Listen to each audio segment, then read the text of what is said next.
کاروباری زوال کا پراثر آزمودہ وظیفہ۔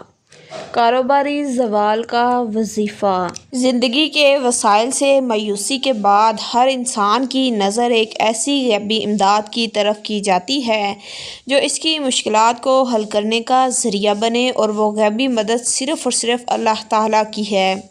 وہ شخص مسلسل رو رہا تھا، روتے روتے اس کی ہچکی بند گئی، آنسو تھے کہ تھمنے کا نام ہی نہیں لیتے تھے۔ آنسوؤں سے اس کا رومال بھیگ گیا تھا، منہ سے الفاظ نہیں نکل رہے تھے۔ بہت دیر کے بعد وہ گویا ہوا، آپ نے جو وظیفہ بتایا تھا، میں نے یقین، توجہ، دھیان، اعتماد اور یکسوئی سے اس کو پڑھا اور پھر خود ہی کہنے لگا، آخر فائدہ کیوں نہ ہوتا۔ وظیفہ اور دعا بھی تو وہی ہے جو مسنون ہے اور سنت میں برکت ہے۔ کہنے لگا، مشکلات نے گھیر لیا تھا، قرضوں کے پہاڑ کے نیچے دب گیا تھا۔ کوئی دن ایسا نہیں گزرتا تھا کہ میرے دروازے پر قرض خواہ نہ آتے ہوں۔ ایک طرف قرض کا مطالبہ، دوسری طرف تمام روزگار برباد ہو چکا تھا۔ جوں جوں روزگار کے لیے میں اسباب اختیار کرتا، تمام اسباب خاک ہو جاتے۔ میری اولاد نے میرا ہاتھ بٹانے کی بڑی کوشش کی، لیکن ہر طرف سے رکاوٹ اور ناکامی میرا مقدر بن چکی تھی۔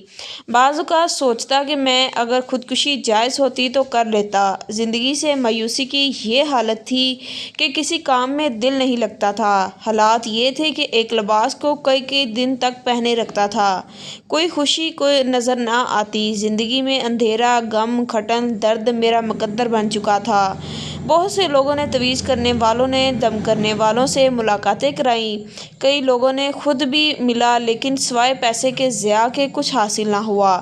پھر میں نے یہ وظیفہ آپ کی ہدایت کے مطابق پڑھنا شروع کیا تو میں نے محسوس کیا کہ مجھے کچھ حاصل ہو رہا ہے اور میرے حالات سنور رہے ہیں۔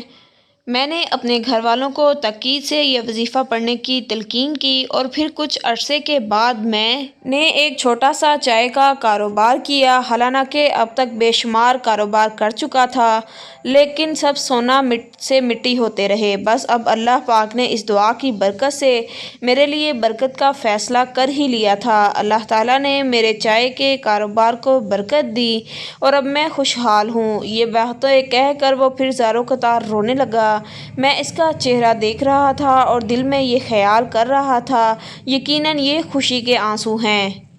میرے دوست محسن فنڈ سلیمانی صاحب نے اپنے والد مرحوم کے حوالے سے ایک واقعہ سنایا کہ لاہور ریلوے اسٹیشن کے قریب آسٹریلیا چوک پر آسٹریلیا بلڈنگ کے ساتھ نہایت غریب بڑی چھاپ بڑی والا کچھ پھل لگا کر شام کو چند روپیوں کا آٹا لے کر گھر جاتا ہے، اور اس کمسربی میں اس کے شب و روز بسر ہو رہے ہیں۔ فرمانے لگے، میرے والد صاحب کے آگے وہ شخص اپنی مفلسی کا رونا رویا۔ والد صاحب مرحوم نے یہی دعا پڑھنے کو بتائی اور ہم چل دیے۔ چند سالوں کے بعد ایک دفعہ پھر اپنے والد مرحوم کے ساتھ اسٹیشن سے شہر کی طرف جا رہا تھا تو وہی شخص نامعلوم اس نے کہیں سے دیکھ لیا تھا، نہایت مسرور اور سرشار دوڑتا ہوا آیا اور کہنے لگا کہ آپ نے مجھے پہچانا، آپ کے بتائے ہوئے وظیفے نے مجھے بہت برکت دی ہے۔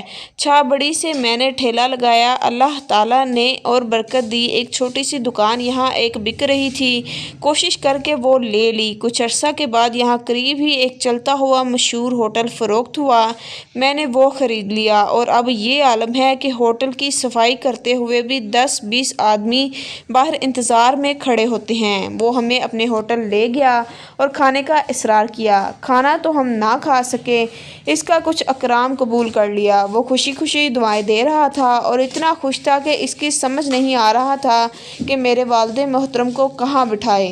دوران گفتگو ایک صاحب بتانے لگے کہ اس کو دعا کوئی میں نے اپنی زندگی کا معمول بنایا۔ ایک بزرگ نے مجھے اس دعا کی اجازت دی تھی۔ جب سے میں نے یہ دعا شروع کی ہے، مجھے روزگار کی اور معاشی پریشانی نہیں ہوئی۔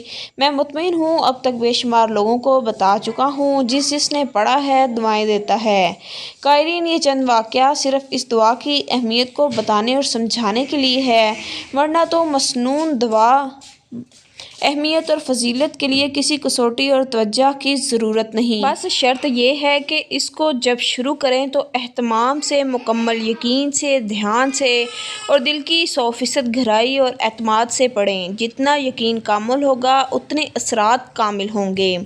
اول آخر 11 بار درود ابراہیم، درمیان میں 313 بار، یہ نماز فجر اور نماز عشاء کے بعد نہایت خشوع اور خضوع سے پڑھیں۔ اگر دن میں 2 بار نہ پڑھ سکیں تو کم از کم 1 بار ضرور پڑھیں۔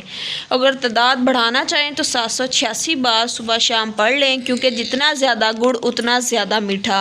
اور اٹھتے بیٹھتے بھی اس دعا کو نہایت اور نہایت کثرت سے کم از کم 90 دن ضرور پڑھیں، اس سے زیادہ نفع حاصل ہوگا۔ اور اگر زندگی بھر کا معمول بنا لیں تو بات ہی کیا ہے۔ دعا یہ ہے: الہی حرام مال سے بچا کر بذریعہ اپنے حلال مال کے میری کفالت کر، اور بے سبب اپنے فضل کے مجھے اپنے غیر سے بے پرواہ کر دے۔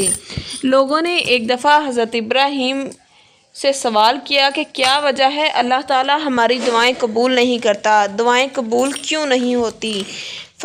آپ نے فرمایا تم خدا کو جانتے ہو مگر اس کی اطاعت نہیں کرتے، رسول صلی اللہ علیہ وسلم کو پہچانتے ہو مگر ان کی پیروی نہیں کرتے، قرآن کریم پڑھتے ہو مگر اس پر عمل نہیں کرتے، اللہ تعالیٰ کی نعمت کھاتے ہو مگر شکر ادا نہیں کرتے، جانتے ہو کہ جنت اطاعت کرنے والوں کے لیے ہے مگر اس کی طلب نہیں کرتے، جانتے ہو کہ دوزخ گناہ گاروں کے لیے ہے مگر اس سے نہیں ڈرتے، شیطان دشمن کو جانتے ہو مگر اس سے دوستی کرتے ہو، دور نہیں بھاگتے، خیش و اقراب کو اپنے ہاتھوں سے دفن کرتے ہو مگر عبرت نہیں پکڑتے، موت کو برحق جانتے ہو مگر عاقبت کا کوئی سامان نہیں کرتے، دوسروں کے عیب جوئی کرتے ہو مگر اپنی برائی کو ترک نہیں کرتے، بھلا ایسے شخص کی دعا کیسے قبول ہو سکتی ہے؟